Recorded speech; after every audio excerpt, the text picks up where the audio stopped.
ورحمة الله وبركاته. أعوذ بالله من الشيطان الرجيم. بسم الله الرحمن الرحيم. الحمد لله نحمده ونستغفره ونعوذ بالله من شرور أنفسنا ومن سيئات أعمالنا. من يهده الله فلا مضل له ومن يضلله فلا هادي له. أشهد أن لا إله إلا الله وأشهد أن محمدا رسول الله. الصلاة والسلام على أشرف الأنبياء والمرسلين وعلى آله وأصحابه أجمعين. سبحانك لا علم لنا إلا ما علمتنا إنك أنت العليم الحكيم. ولا حول ولا قوة إلا بالله العلي العظيم. رب اشرح لي صدري ويسر لي أمري واحلل عقدة من لساني يفقهوا قولي. أما بعد، فيا عباد الله اتقوا الله. أوصيكم وإياي بتقوى الله فقد فاز المتقون. وأما بعد، Alhamdulillah, kita rafa'kan setinggi-tinggi pujian kehadirat Allah Subhanahu wa ta'ala, dan kita bersyukur kehadirat Allah Subhanahu wa ta'ala kerana dengan limpah kurnia, taufik dan hidayah Allah Subhanahu wa ta'ala dapat kita menyambung kembali kuliah kita menggunakan kitab Penawar Bagi Haji. Sambungan qala mu'allifu rahimahullah wa nafa'ana bi'ulumihi fid darain amin ya rabbal alamin. Sambungan pada bab yang keempat pada menyatakan sabar. Sabar adalah merupakan satu daripada sifat yang terpuji ataupun perangai yang terpuji ataupun sifat mahmudah yang wajib ada di dalam diri seseorang muslim. Sambungan pada muka surat 76. Dan ketahui olehmu bahawasanya sabar itu 3 pangkat. Sabar itu ada 3 kedudukan, 3 pangkat. Yang pertama, pangkat yang lebih tinggi dan lebih kuat, bahawa menghinakan ia akan yang menyuruh kepada keinginan hingga tiada ada tinggal baginya kuatan. Yang pertama, sabar yang pangkat yang paling tinggi, yang mana pangkat ini menghinakan, merendahkan akan sesuatu yang menyuruh kepada keinginan. Keinginan itu, syahwat itu adalah keinginan. Zuyyina lin-nasi hubbus syahawati minan nisa' wal banin wal qanatiril muqantarat hingga akhirnya. Yani dijadikan indah pada keinginan-keinginan. Satu daripadanya wanita, anak-anak, harta benda dan sebagainya, yakni keinginan. Memang Allah Ta'ala jadikan syahwat atau keinginan yang banyak di dalam diri manusia. Dan keinginan-keinginan itu apabila tidak dicerna dengan betul, boleh menyebabkan manusia lupa kepada tujuannya dijadikan oleh Allah Subhanahu wa ta'ala untuk beribadah kepada Allah. Apabila keinginan-keinginan itu tidak dijaga dengan betul, di mana keinginan-keinginan itulah akan boleh menyebabkan seseorang terlupa kepada Allah. Dan kerana sabar pangkat yang pertama ni dia lebih tinggi dan lebih kuat. Kenapa lebih kuat? Bahawa dapat merendahkan atau menghinakan, maksud merendahkan atau menundukkan ia akan menyuruh kepada keinginan. dapat menundukkan, dapat merendahkan akan seruan-seruan kepada keinginan, hingga tiada ada tinggal baginya kuatannya, sehingga keinginan ataupun syahwat itu tidak jadi kuat. Dia dapat tundukkan dia. Dan tiada dapat sampai kepada ini pangkat melainkan dengan mengekalkan sabar dan dengan lama bersungguh-sungguh. Jadi pangkat ini susah nak capai melainkan dengan mengekalkan sabar untuk mencapai tahap ini. Bagaimana nak menundukkan keinginan itu mesti dalam keadaan yang sabar. Jadi sabar ni bukan semata-mata sabar kerana diuji dengan sesuatu kesusahan, tapi sabar yang sebenarnya dapat menundukkan hawa nafsu, sehingga hawa nafsu syahwat itu tidak menjerumuskan tuannya kepada perkara yang dimurkai oleh Allah, sehingga lupa kepada tanggungjawabnya dijadikan oleh Allah Subhanahu wa taala, wa ma khalaqtul jinna wal ins illa liya'budun, yakni untuk beribadah kepada Allah. Ini adalah merupakan tingkat yang pertama dan merupakan kesabaran, dan perlu masa yang lama dan bersungguh-sungguh untuk tundukkan dia. Dan orang yang sampai kepada ini pangkat masuk dalam perhimpunan sekalian mereka yang dikatakan bagi mereka itu.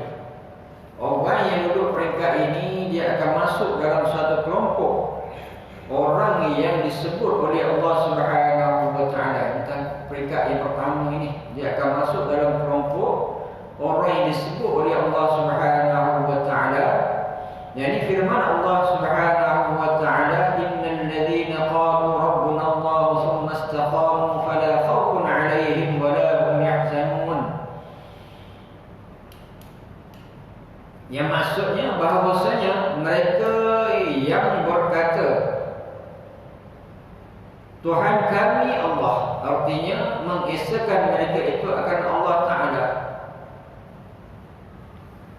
kemudian melazimkan mereka itu akan taat, maka tiada ada ketakutan atas mereka itu, dan tiada mereka itu duka cita, dan mereka itu yang diseru dengan. Orang yang dapat menundukkan syahwat ini, sehingga syahwat itu terdidik dengan iman dan takwa kepada Allah. Syahwat itu tidak merosakkannya, tidak membinasakan tuannya. Di mana orang yang duduk pangkat ini, Allah Ta'ala sebut, innal ladzina qalu, sesungguhnya mereka berkata, qalu rabbuna Allah, Tuhan kami itu Allah. Sebab apa? Fokus utama dalam hidup dia Allah. Dia tahu Allah ni jadikan dia dengan tujuan apa. Dunia ini adalah tempat untuk mengumpul sebanyak mungkin usaha amalnya dan akan dibawa kepada hari akhirat. Dia tahu tujuannya, tujuan dijadikan oleh Allah adalah untuk beribadah kepada Allah, dan di dalam dirinya sentiasa mengesakan Allah, Rabbuna Allah, Tuhan kami itu Allah.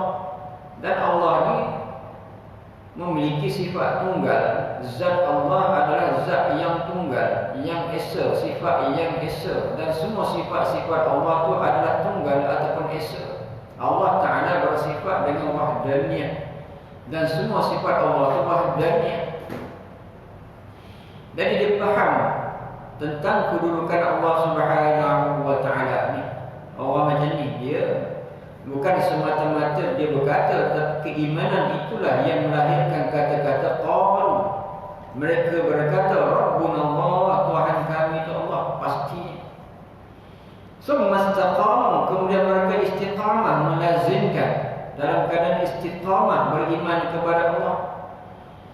Dan secara istiqamah, tuntutan iman itu untuk beribadah. Apabila satu orang itu beriman kepada Allah, apa tuntutan iman? Tuntutan iman itu untuk beribadah kepada Allah. Kan iman kan terbina daripada tiga, yakni iqrar bil lisan, tasdiq bil jinan, wa amal bil jawarih. Tasdiq, iqrar bil lisan, yakni iqrar, mengakui la ilaha illallah, tidak ada ilah, tidak ada Tuhan melainkan Allah. Dan pengakuan itu masuk dalam hatinya, membentuk keyakinan. Dan apabila dia yakin kepada adanya Allah yang memiliki segala sifat kesempurnaan, Allah yang Esa yang memiliki segala sifat kesempurnaan, Maha suci Allah daripada sifat kekurangan, ada dalam hatinya begitu keyakinannya, di mana akan membentuk yakni hamba Allah, mana dia akan menzahirkan akan keimanan itu dengan ketaatan kepada Allah, dengan melakukan amal soleh. Maknanya iman itu mesti tiga: iqrar bil lisan, tasdiq bil jinan, wa amal bil jawarih. Kalau satu orang itu berikrar tidak ada Tuhan melainkan Allah, dia masuk dalam lubuk hati, dia yakin. Dan keyakinan itu tidak dinamakan keyakinan yang sempurna kalau dia tidak beramal. Kesempurnaan keimanan itu zahir dengan amalan.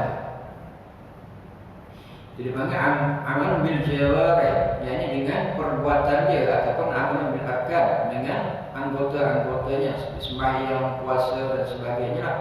Yakni tiga perkara itu adalah tanda iman seseorang itu. Benda dalam hati tak nampak, tetapi yang zahir daripada keimanan itu ketundukan, kepatuhan kepada Allah, itu dia panggil hamba.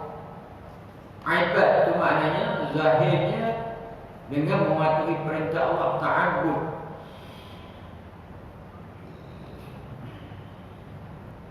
Dan bagaimana fala khaufun 'alaihim, Allah yang macam ni, fala khaufun 'alaihim, yakni mereka tak takut.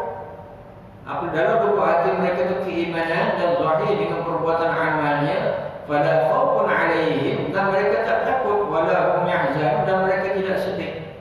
Tidak takut, yang takutnya hanya kepada Allah, yang lain daripada itu mereka tidak takut. Dan mereka tidak sedih apabila mereka diuji dengan sesuatu mudarat ataupun sesuatu kehilangan ataupun sesuatu kebinasaan. Sebab apa? Dalam diri mereka itu ada iman. Ini orang yang bagaimana? Orang yang hidupnya menundukkan nafsu dia. Sebab nafsu ni akan membawa kita sedih. Apabila kita hilang nafsu ni, dia tidak suka kehilangan sesuatu yang dia suka. Nafsu ni tak suka dia kehilangan sesuatu yang dia suka. Dan apabila dibiarkan nafsu ni menguasai kita, kita akan terikut rentak nafsu, syahwat.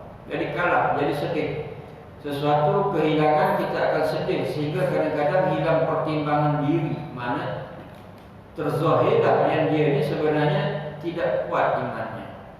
Apabila dia diuji dengan kematian, kebinasaan, kemusnahan harta benda, akan zahir daripada perkataannya, yakni mencela Allah umpamanya, ataupun tidak redha dengan ketentuan Allah. Sedangkan orang yang qalu rabbuna Allah, mereka berkata Tuhan kami itu Allah, summa istaqamu, dan mereka istiqamah dengan imannya dan amalnya, fala khaufun 'alaihim, dan mereka tidak akan takut walaupun mereka diuji dan apa, mereka tidak takut, wala hum yahzanun, dan mereka tidak sedih. Ini ciri orang yang benar beriman kepada Allah. Sebab selagi tidak diuji oleh Allah, semua orang boleh kata dia beriman. Tapi apabila diuji, di sinilah timbangannya. Kalau dia takut kepada sesuatu ujian selain daripada Allah, belum tentu dia beriman. Dan kalau dia sampai sedih, melampau-lampau dengan sebab kehilangan atau kebinasaan sesuatu yang dia sayang, belum tentu dia beriman. Orang beriman ni bagaimana? Fala khaufun 'alaihim wala hum yahzanun.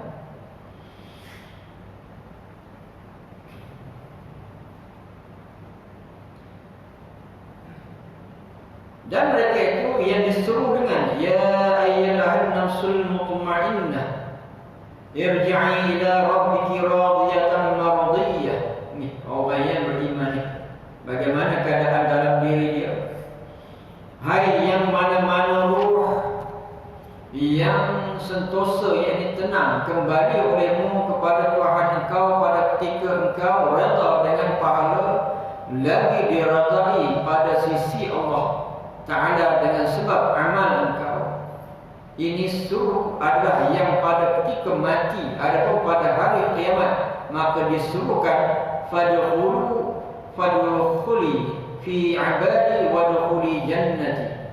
Masuklah olehmu ke dalam taubat hamba-Ku dan masuklah olehmu di dalam syurga-Ku. Maknanya orang yang menyebut qalu rabbuna Allah tsumma istaqamu, masa mereka hidup dalam diri mereka keyakinan yang teguh kepada Allah Tuhan yang Esa, yang sempurna, suci daripada segala kekurangan, dan mereka istiqamah dengan imannya, istiqamah dengan kehambaan kepada Allah.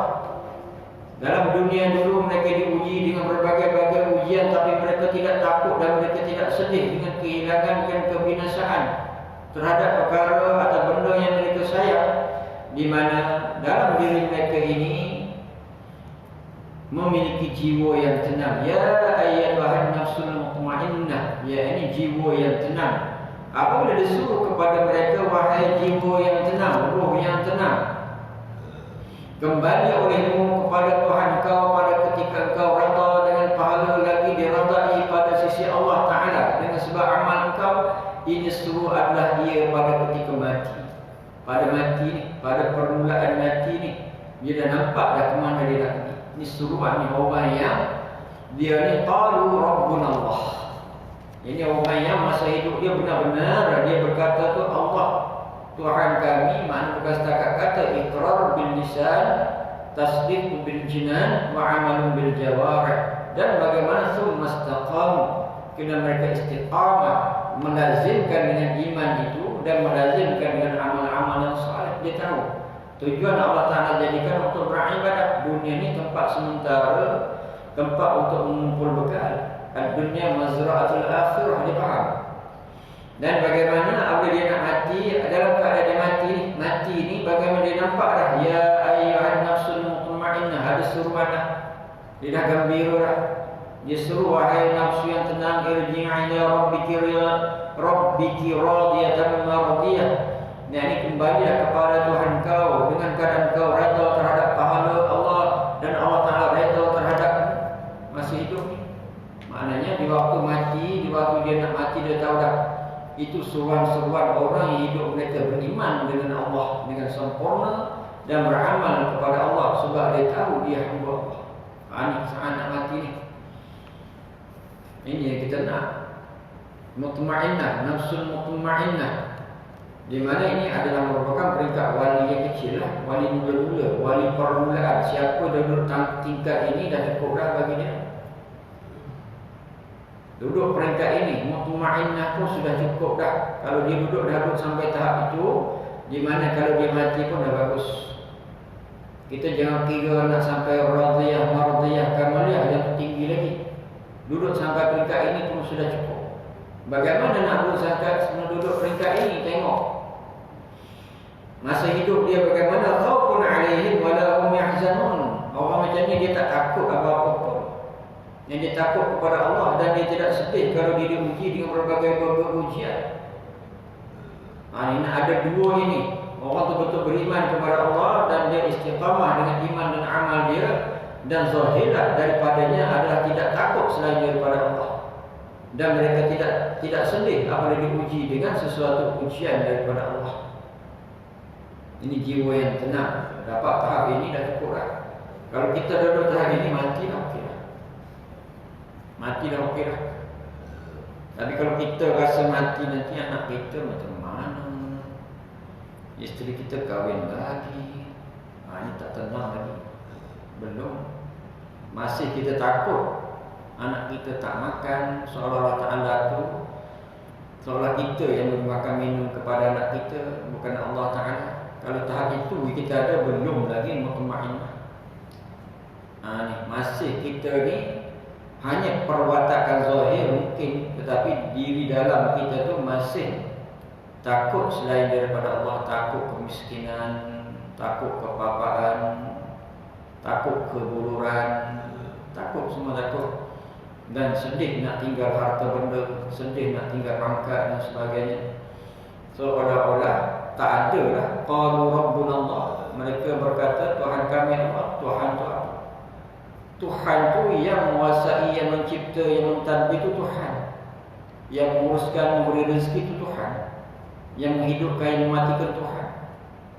Itu Tuhan. Apabila ada dalam diri kita Tuhan itu maknanya kita tidak takut, sebab dia yang menjadikan kita dan meniadakan kita. Kita dihimpit oleh dua Adam, Ain dan Mim, Adam. Bukan Adam, Adam itu Nabi Adam. Adam tidak ada dan tidak ada. Mula daripada tidak ada, kita ada dan tidak ada semula. Adam dihimpit oleh dua Adam. Tidak ada dan tidak ada. Bukan Adam, bukan Alif. Alif dan Mim itu ada Nabi Adam. Jadi bagaimana secara hakiki kita maklum, walaupun kita ni wujud, tetapi wujud kita ni wujud yang hadis yang baru. Kita dihimpit oleh dua ketiadaan. Mula kita tidak ada, dan lepas tu kita akan tidak ada semula apabila kita mati. Mana Adam dan Adam. Allah Subhanahu Wa Taala qadim dan baqa. Tidak ada permulaan dan tidak ada kesudahan. Allah Taala itu tidak akan binasa kita ni. Jadi kalau kita faham keadaan diri kita, dulu kita tak ada, Allah Ta'ala adakan kita. Dulu kita tidak pandai untuk berurusan dengan dunia, Allah Ta'ala bagi rezeki. Dan apabila kita mati, tak ada masalah apa-apa. Sebab yang memberi rezeki itu bukan kita, Allah. Dulu masa kita kecil, siapa yang bagi rezeki? Siapa yang masukkan dalam hati ibu ayah kita sayang kepada kita? Allah. Tiba-tiba kalau kita takut mati ni, takut anak kita macam mana, takut dia Allah. Ini bendanya. Bukan kita tidak boleh berusaha menyimpan simpanan untuk mereka. Boleh selaku sebagai usaha makhluk ataupun manusia. Tetapi keimanan, keyakinan itu yang ada dalam diri kita. Dan kalau kita benar-benar tidak takut, hanya takut kepada Allah dan tidak sedih di atas segala urusan takdir Allah Subhanahu Wa Taala, di mana dalam diri kita mutmainnah, kita dah sampai kepada martabat mutmainnah, tenang. Jadi kalau mati dalam keadaan alhamdulillah dah tenang.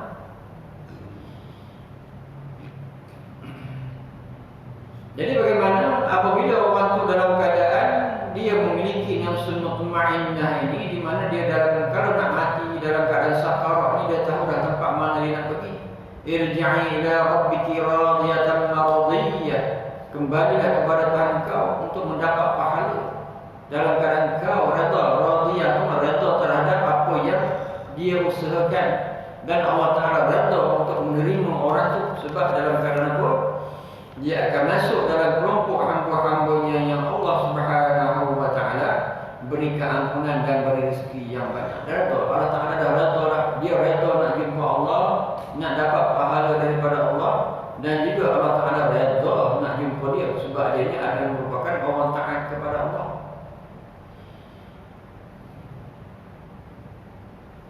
Mana kalau kita sebut sebagai mutmainnah ni, orang tu dah beriman dan bertakwa kepada Allah. Iman itu penuh dalam dada dia, dan takwa itu adalah kemuncak daripada iman dan amal soleh. Allah Ta'ala redha kepada dia. Dan bagaimana selepas itu, ini seru adalah dia pada ketika mati, adapun pada hari kiamat, maka disuruhkan fadkhuli fi ibadi wadkhuli jannati. Pada hari kiamat nanti ni, di mahsyar kelak, masuk olehmu ke dalam taubat hamba-Ku, dan masuk olehmu ke dalam syurga-Ku. Maknanya masuk di dalam keampunan Allah. Orangnya akan masuk dalam keampunan Allah. Allah Ta'ala seru, masuklah dalam golongan hamba-hamba Aku yang mendapat keampunan Aku, kata Allah, dan masuklah oleh kamu dalam syurga. Masuk syurga. Masuk syurga ni tak ada cerita apa. Nak masuk syurga tu, persoalan masuk syurga ni mesti ada iman dan amal soleh. Iman tu dia punya ujian tu. Takut, tidak takut tu. Kalau masih takut kepada makhluk, tak takut kepada Allah, makna belum lagi. Masuk takut di sini, takut dari sudut keimanan, bukan masuk berani sembrono. Kalau trailer datang kat kita pun kita tak lari tu sembrono. Yang tu kena usaha. Kita dah tengah jalan tak apa, takut kepada Allah, trailer tak takut, itu mati lah. Itu usaha manusia itu. Jika bukan masuk yang tu, usaha tu tetap ada. Masuk di sini keyakinan hanya Allah yang boleh memberi mudarat, dan hanya Allah yang boleh manfaat. Usaha kita sebagai manusia ni ada. Dan apabila Allah Ta'ala takdirkan kematian kita dengan sebab itu, mana tak boleh nak elak, tetap akan berlaku juga. Cuma kita usaha mengelak.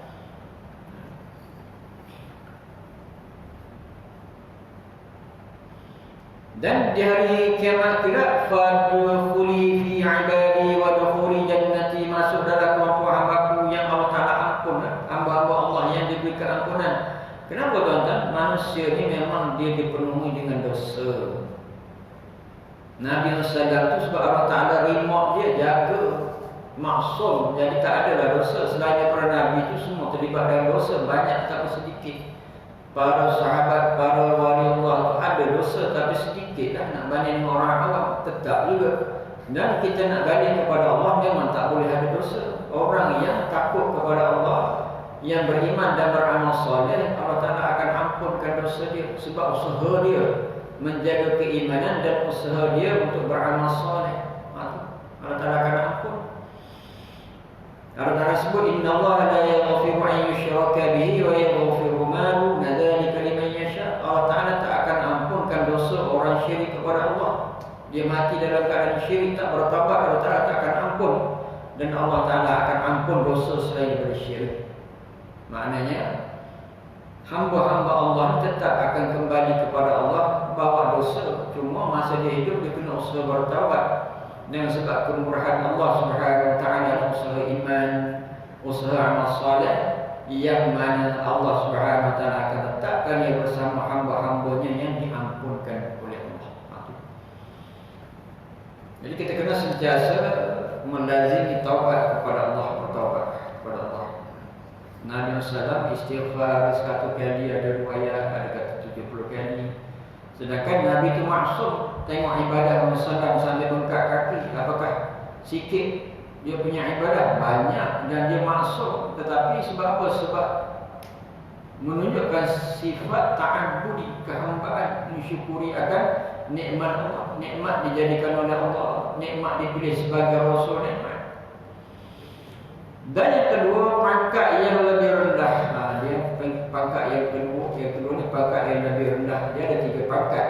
Yang kedua ni pangkat yang lebih rendah. Mana pangkat yang pertengahan, dia akan letak pada nombor 3 lah. Kan ada 3 pangkat. Dia ambil yang lebih rendah. Sebab kenapa susunan ni? Sebab nak memperbandingkan di antara rendah yang tinggi. Kan pangkat yang pertama kan tinggi, jadi nak lawannya banding mesti pangkat yang rendah. Dia tak letak pangkat pertengahan. Pangkat pertengahan tu bukan banding kepada yang tinggi. Itu kaedah menulis kitab. Ulama-ulama kita ni bijak, sebab dia kata pangkat yang pertama tu pangkat yang lebih tinggi. Tiba-tiba dia buat nombor 2 ni pangkat sederhana. Yang sederhana tu bukan banding kepada yang tinggi. Tinggi lawannya rendah, besar lawannya kecil. Ini ulama kita, dia punya pemikirannya memang cekap lah. Dalam menulis dengan mengolah akan satu-satu tulisan tu cekap. Beza dengan kita, nombor 1, nombor 2, nombor 3. Nombor 1 tinggi, nombor 2 sederhana, nombor 3 tu rendah. Biasa kita menulis macam tu. Tak, tidak. Apabila dia sebut yang pertama tu tinggi, yang lawannya bila? Yang lawannya mesti selepas itu ada lawan dia. Mana nombor 2 tu lawan yang tinggi, nombor 3 baru sederhana. Cara ulama menulis itu, ulama. Innama yakhshallaha min ibadihi ulama. Hanya daripada hamba Allah yang takut kepada Allah tu ulama. Al-ulama warasatul anbiya. Ulama tu waris Nabi dari segi ilmunya. Kebijaksanaan Rasulullah tu yang ini diturunkan kepada para ulama. Nabi kalau bercakap pun bijak.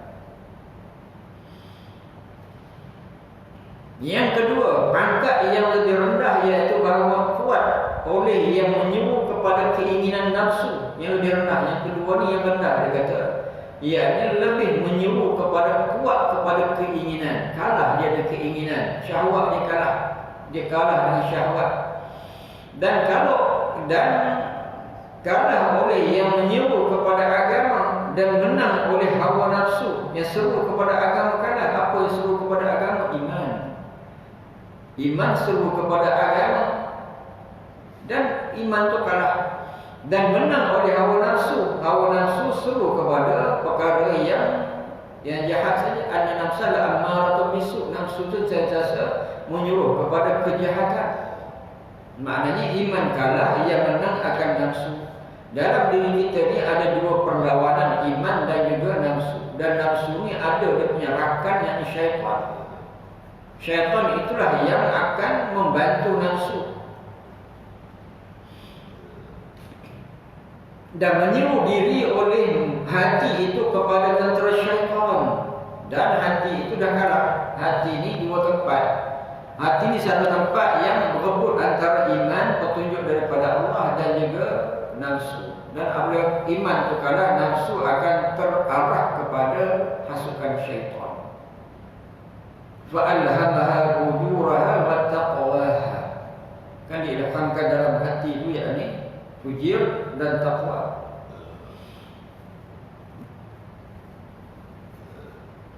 Dan mereka yang mempunyai pangkat ini setengah daripada kuat yang dikatakan bagi mereka itu. Pangkat ini apa disebut pangkat ini? Pangkat yang rendah ini apa? Disebut di dalam Al-Quran tentang pangkat yang rendah berbanding pangkat yang pertama tadi. Pangkat yang rendah ini disuruh kepada mereka, la'amla'anna jahannama minal jinnati wan nasi ajma'in. Ini memang kita pemahami ini baca ini. Kan? Artinya demi Allah, selagi memohonkan oleh kami akan api neraka jahanam daripada jin, memenuhkan. Artinya demi Allah, selagi memenuhkan oleh kami akan api neraka jahanam daripada jin dan manusia sekalian. Golongan yang ketiga ni akan masuk dalam neraka jahanam. Yang pertama masuk syurga. Dah tentulah lawan kepada syurga neraka. Golongan yang paling rendah ni tempatnya akan diseru kepada neraka jahanam daripada siapa? Jin dan manusia. Yang ditaklifkan, dibebankan hukum oleh Allah adalah manusia dan jin. Wa ma khalaqul jinna wal insa illa liya'budun. Dan tidak dijadikan jin dan manusia melainkan untuk beribadah. Beribadah itu maknanya menjunjung hukum syarak, menjunjung bebanan hukum.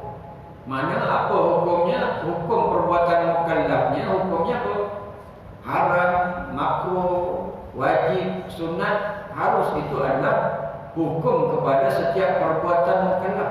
Sama ada dia manusia ataupun jin, terikat dengan hukum 5. Ada orang kata kita kan tak boleh berhukum kepada orang.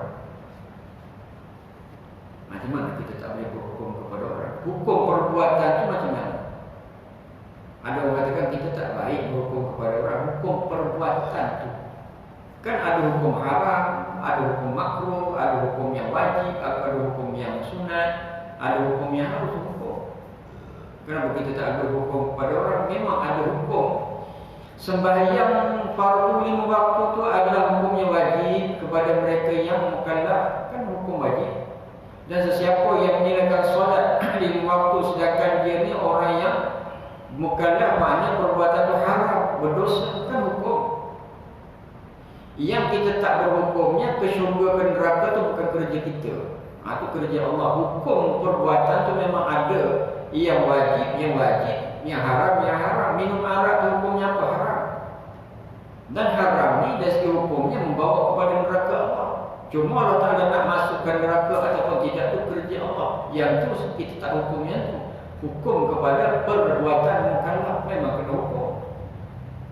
Nah, jangan pula kita terperangkap dengan kata-kata mereka ini. Kita tak baik berhukum dengan orang, kepada orang. Itu juga. Betul macam mana? Dia minum arak, dia kata kita jangan hukum pada orang. Arak tu memang haram, kena hukum. Hukum mana dia hukum kepada perbuatan, memang kena hukum. Hukum perbuatan tu apa? Ini haram, makruh, wajib, sunat, harus hukum. Memang kena hukum. Cuma kita tak hukumkan dia masuk neraka ataupun syurga. Itu kita tak hukum. Cuma dalam perkara-perkara maksiat ini memang Allah Ta'ala sebut, ada yang disebut secara khusus ke neraka. Nanti kita tak kata kamu masuk neraka, tidak. Tapi orang buat, orang berzina memang masuk neraka. Orang minum arak haram masuk neraka, memang disebut begitu. Cuma di hari akhirat besok Allah Ta'ala nak ampunkan dia, kerja Allah itu bab lain. Yang kita terperangkap dengan perkara itu, kan itu semua hukum.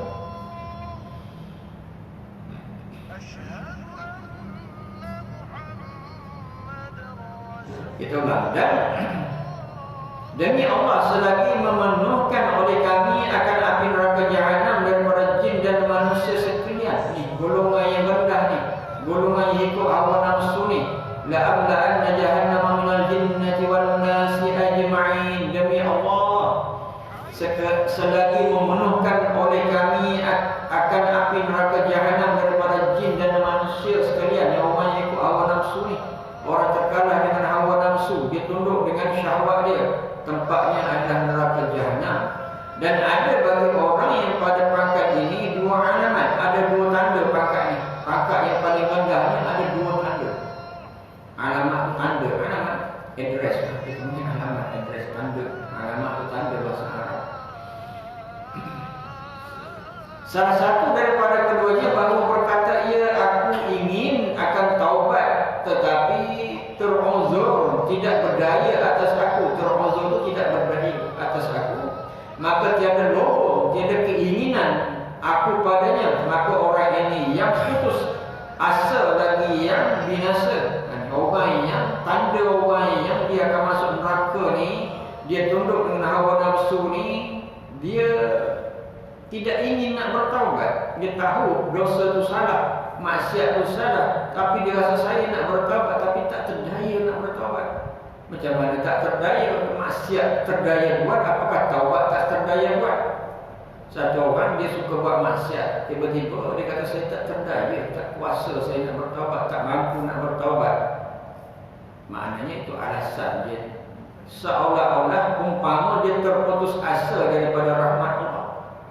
Sedangkan Allah Subhanahu Wa Taala menyebut innallaha ghafurur rahim. Taubat itu masih dibuka kepada seorang itu selagi dia belum sakarat, sebelum sakaratul maut. Maka tiada loba aku padanya, aku susah nak taubat, kata dia, nanti buat lagi dosa. Payah tak payah, kata neraka pun tak apalah. Na'udzubillah. Nanti kan dia buat lawak pula, nanti kan kalau semua ke syurga, neraka siapa nak duduk? Na'udzubillah. Dia ingat neraka tu macam mana? Dia kalah dengan hawa nafsu. Nafsu ni dia begitu. Syaitan juga menipu dia. Nak macam mana dah buat dosa ni, kotor semua dah ni, nak macam mana? Tak apalah, biarlah orang lain masuk syurga. Dia ingat syurga, dia ingat neraka tu macam mana? Mana ni, benda ni. Apabila nafsu tu menguasai diri, orang tu sudah buta hati dia. Dia tidak boleh bezakan di antara razak dan juga nikmat. Sedangkan di dunia ni semua manusia nak nikmat, siapa nak azab, tapi dah tak boleh nak bezakan. Kalau sebut perkara akhirat, dah tak boleh nak bezakan, hati dah tertutup. Di antara nikmat dan azab, dia tak boleh nak bezakan. Itu tanda orang ini, golongan ini. Alamat yang kedua, bahawa tiada ditinggal padanya keinginan kepada taubat, tetapi berkata, ya Allah Ta'ala sangat pemurah, sangat pengampun, sangat kasih sayang terkait ia daripada taubatku. Maka syurga yang luas itu tiada sempit ia daripada aku. Maka orang ini telah jadi akalnya tawanan bagi keinginannya, dan tiada memakai ia akan dia melainkan pada mencari hendak bagi menunaikan keinginan pangkat. Yang kedua ni dia kata, kan Allah Ta'ala kata innallaha ghafurur rahim, Allah Ta'ala kan Maha Pengampun dan Penyayang. Mana kalau Allah Ta'ala nak ampunkan kita, kita tak bertaubat pun okey je. Apa faedahnya Allah Ta'ala sebut innallaha ghafurur rahim, tiba-tiba Allah Ta'ala tak ampunkan dosa kita? Mana sifat Allah Pemurah dan Penyayang? Pandai dia bekerja maksudnya. Sebab apa tuan-tuan? Akal dia terkalah dengan hawa nafsu dia. Nafsu ni dia menguasai akal. Nafsu dia menguasai akal. Syaitan dia menguasai jiwa. Apabila nafsu menguasai akal, bermakna sudah hilang arahnya. Dan masa itulah syaitan akan masuk, dia menguasai jiwa kita pula. Tidak tenang, tidak bahagia, putus asa. Begitu keadaannya. Inilah dua keadaan tanda orang yang akan binasa dia, kesudahan dia. Berbeza yang pertama tadi, dia mutmainnah, di mana dia tenang dengan Allah. Dia sentiasa beriman, beramal soleh, sentiasa rendah diri kepada Allah, sentiasa memperakui salahnya. Dan kalau dia buat salah, dia rasa macam tak ada lagi dah, rasa macam sempit hidup dia sebab dia rasa salah kepada Allah. Dia segera bertaubat. Sedangkan golongan yang terakhir ini dia mempermudahkan taubat. Yang pertama tadi dia macam putus asa daripada taubatnya. Yang kedua ni dia sangat-sangat berharap Allah Ta'ala tu memurahkan rahmat dia walaupun dia buat berdosa. Jangan termasuk dalam kumpulan yang ketiga ini. Ini kumpulan yang kedua ni kita rendah. Kita habiskan yang ketiga. Yang ketiga, pangkat yang pertengahan. Baru disebut pangkat yang pertengahan, iaitu bahawa tiada lemah ia daripada berperang, maka sentiasa yang membangkitkan akan agama melawan akan yang membangkitkan hawa nafsu. Golongan kedua ni dia berperang dengan hawa nafsu sepanjang masa. Kalah menang. Makna dia ini mujahadah. Yang peringkat yang pertama tu memang dah menang. Terus yang kedua ni baru ni melawan, kadang menang, kadang kalah. Kadang menang, kadang kalah. Ini jadi berat. Tetapi terkadang menang menyuruh kepada agama, dan iaitu akal pada ketika ia hasil oleh sabar. Dan terkadang menang tentera syaitan, dan iaitu keinginan dan menyuruh kepadanya. Yang ini di waktu dia sabar melawan syaitan, sabar melihat akan rakam alam ini, masih tidak menang. Artinya kuat untuk beribadah kepada Allah, dan kadang-kadang terkalahlah pula.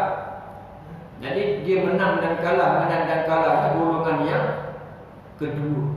Ini golongan yang kedua. Kadang-kadang solat berjemaah tu kuat, artinya dia menang, sabar nak pergi ni hujan pun sampai juga. Hujan ke ribut ke sampai juga. Tapi kadang-kadang kalah juga. Walaupun bunyi gerimis sikit pun tak sampai, kalah. Tak sabar. Bunyi tik-tik, hujan. Dia pun nafsu pun datang, syaitan mendatangkan, hukumkan itu uzur syar'i, hujan. Ada pusing kat situ. Kadang-kadang dia menang, ribut ke sampai dia, Masya Allah, tengah iman kuat. Masa iman turun, dia ada cari helah. Kan uzur syar'i, baru titik hujan 2-3 titik aja, tik-tik. Maya kat rumah, bentar saya dah naik sembahyang ayat. Berjemaah, sembahyang berjemaah di rumah juga. Sedangkan orang lelaki solat berjemaah di surau masjid berjemaah. Isteri itu di rumah, bukan kita di rumah. Tapi sebab nak kawal diri kita lagi sembahyang ayat. Orang tu kenapa? Nak hujan. Belum hujan, nak hujan. Ada alasan. Tapi dia masih beribadah. Dia kadang turun naik. Ini banyak berlaku pada kita lah.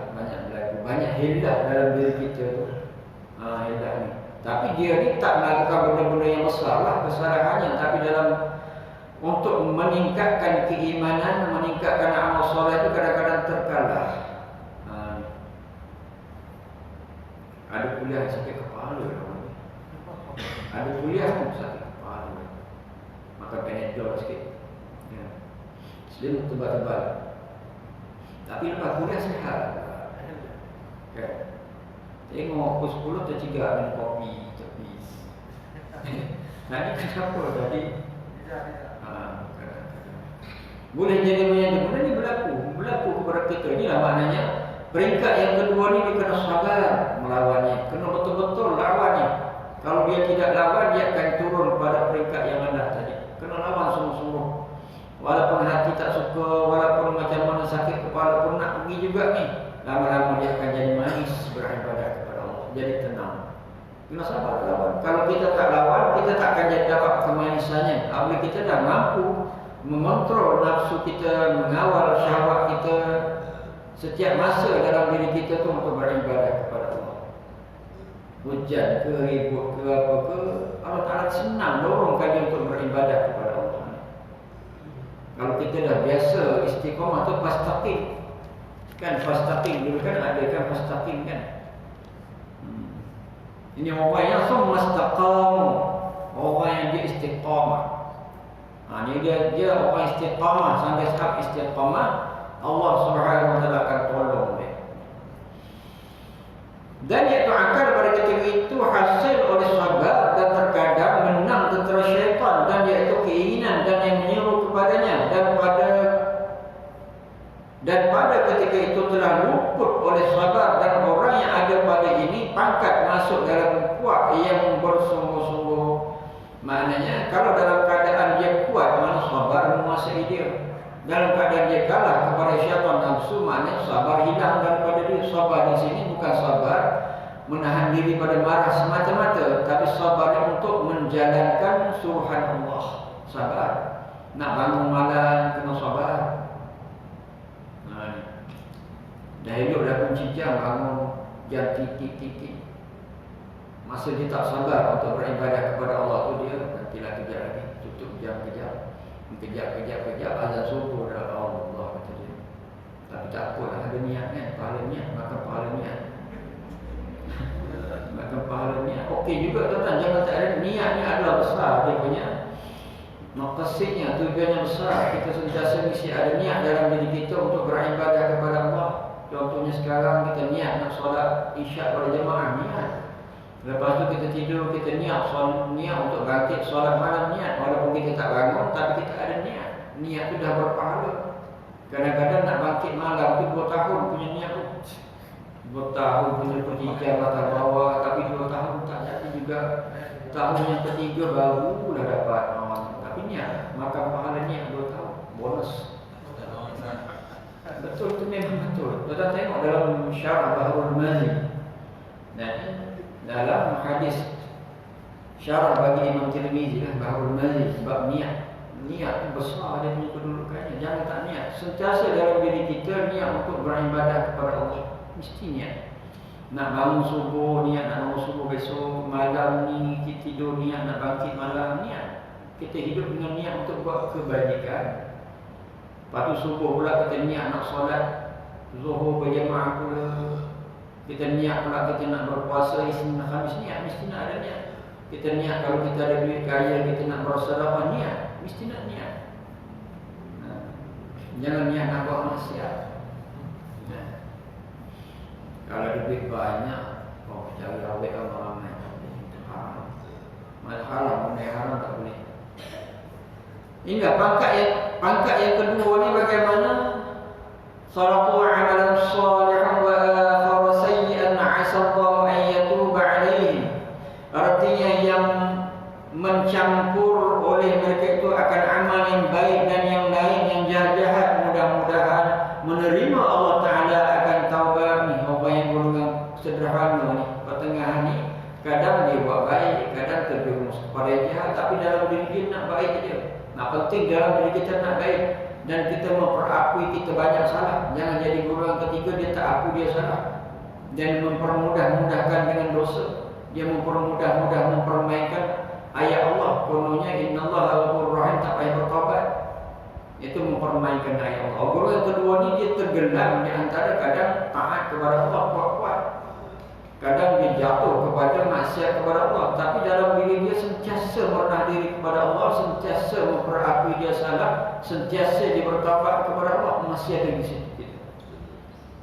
Kadang-kadang iman kuat, sembahyang malam 10 rakaat, masya-Allah, tengah iman kuat. Tengah iman tak kuat, musyakaan payah. Tapi tak apalah, dah buat. Mari kita minta kepada Allah agar kita ni kekal dalam ibadah. Allahumma a'inni ala zikrika wa syukrika wa husni ibadatik. Doa Nabi ajar. Ya Allah, Tuhanku, tolonglah atas aku. Allahumma a'inni ala zikrika, untuk mengingatimu. Tolonglah atas aku untuk mensyukuri nikmatmu. Tolonglah atas aku untuk mengelokkan ibadah aku. Tolong minta. Doa ni satu senjata. Kita kena banyak sangat-sangat berdoa kepada Allah. Doa di dalam sujud boleh berdoa, doa di dalam bahasa Melayu dalam hati, doa di dalam bahasa Arab boleh kita sebut. Doa di antara tahiyat akhir dan salam itu tempat yang dekat dengan Allah. Doa benda yang penting-penting lah. Boleh doa minta dunia, jangan dunia semua. Minta juga perkara kena nak ibadah. Sepanjang masa ya Allah kaya lah, ya Allah kaya lah. Bila doa untuk akhirat? Bila kita nak biar doa kita biar rajin beribadah. Doa Allahumma a'inni ala zikrika wa syukrika wa husni ibadatik. Sebab apa? Kepada dunia ni sebenarnya nafsu memang dah ada kuat. Nak dunia ni nafsu dalam diri kita memang kuat mengarahkan ke dunia. Tapi nak mengarahkan kepada ibadah kepada Allah, itu nak perlu bantuan sangat-sangat tu untuk kita jadi kuat beribadah kepada Allah. Habiskan sikit. Mereka itu dan alamat bagi orang dalam pangkat ini bahawa meninggalkan ia akan setengah keinginan, iaitu keinginan yang dhaif, yang lemah dan lemah ia daripada keinginan yang kuat. Lemah kalah, masuk kalah. Kalah ia daripada keinginan yang kuat. dan terkadang meninggalkan ia akan keinginan yang kuat pada setengah masa, tiada pada setengah masa yang lain, dan ia sentiasa duka cita atas lemahnya dan berkekalan ia melawan akan hawa nafsunya dan memerangi, maka inilah perang yang lebih besar. Ini perang dalam diri kita. Kadang-kadang kita kuat, kadang-kadang kita lemah. Sebab nafsu ni, syahwat kita ni kita boleh kesan ataupun kita boleh kenali. Sebab syahwat dalam diri kita ni, keinginan dalam diri kita ni tak sama antara kita dengan orang lain. Ada orang ni dia suka benda macam ni, ada orang lain dia suka benda yang lain. Dan dia sentiasa menyuruh kepada yang tidak baik. Ada orang yang dia suka dengan hobi-hobi yang tertentu, sehingga boleh menyebabkan dia lalai daripada beribadah kepada Allah. Jadi maknanya itu adalah syahwat. Satu bentuk yang menuju kepada kemaksiat kepada Allah, itu adalah syahwat dalam diri kita. Tapi kalau semua dosa-dosa maksiat itu ada di dalam diri kita, itu dah masuk syaitan dalam diri kita. Kalau hanya satu perkara yang boleh membawa kepada maksiat kepada Allah, maknanya itu masih dikuasai oleh syahwat. Tapi kalau dalam diri kita ni semua kejahatan semua kita nak buat, maknanya sudah dikuasai oleh syaitan. Sebab syaitan ni dia tak kenal maksiat. Jadi kita buat maksiat, dia akan suruh saja. Maknanya orang itu sudah berat, syaitan sudah masuk dalam diri dia, mengarahkan dia kepada maksiat kepada Allah. Maknanya kalau dalam keadaan tertentu, orang yang tingkat yang sederhana ini dalam keadaan tertentu dia kalah dengan syahwat dia. Dia lawan juga, dia menang. Kadang dia kalah, dia lawan juga, dia menang. Dan kalau dia kalah tu dia rasa sedih. Dia rasa sedih. Kadang terdorong buat maksiat yang dosa besar, dia sedih dan dia bertaubat kepada Allah. Kadang-kadang dalam perkara yang sunat dia tak buat, dia rasa sedih, dia rasa lemah. Mana dia rasa sedih. Ini golongan yang kedua, sentiasa memperbaiki diri. Ini peperangan dalam diri kita. Jadi mudah-mudahan apa yang kita kongsikan pada malam ini dapatlah manfaat kepada kita. Ini adalah prinsip sabar. Jadi sabar ni bukan semata-mata diuji kita sabar, itu biasa kita faham. Tapi sabar untuk melawan nafsu kita, untuk kita sabar untuk beribadah kepada Allah. A'udzubillahi minasyaitonirrajim. Bismillahirrahmanirrahim. Alhamdulillahirabbil alamin. Allahumma arinal haqqa warzuqna ittiba'ah wa arinal batila batilan warzuqna ijtinabah. Wa'alna bima 'allamtana wa ja'alna min 'ibadikas shalihin. Wa sallallahu ala sayyidina Muhammad wa ala alihi wa sahbihi wa sallam. Alhamdulillahirabbil alamin. Aqulu qawli hadza wa astaghfirullahal 'azim li wa lakum wa lisa'iril muslimin wal muslimat fastaghfiruhu innahu huwal ghafurur rahim. Assalamualaikum warahmatullahi wabarakatuh.